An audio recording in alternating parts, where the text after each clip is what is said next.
the trust rating of President Bongbong Marcos now is very, very low. It is minus 15.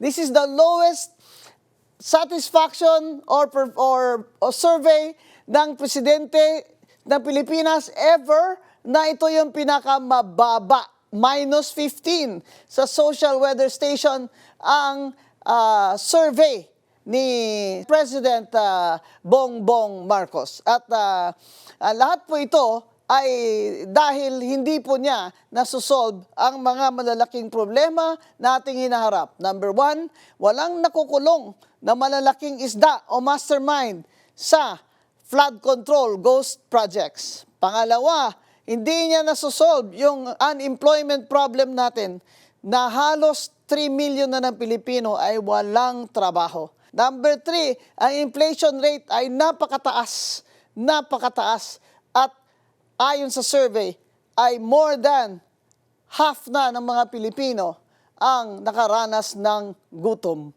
Yan po, inflation kasama ang fuel or energy crisis, yan po ang malaking problema hanggang ngayon ay hindi nasusolve ng BBM administration dahil ayaw ni BBM at ang kanyang mga financial advisors na wag na munang kolektahin ang value-added tax sa fuel at kerosene at wag na munang kolektahin ang excise tax sa fuel at sa mga kerosene. Yan po ang dahilan kung bakit hanggang ngayon ay hindi po nasusulba ang ating kahirapan sa fuel crisis.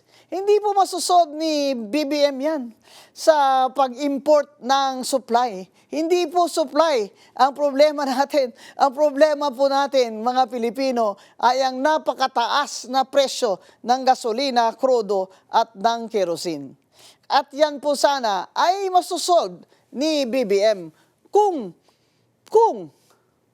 isuspend niya ang collection ng 12% VAT at excise tax sa fuel, gasoline, diesel, and kerosene. Pero ayaw nila.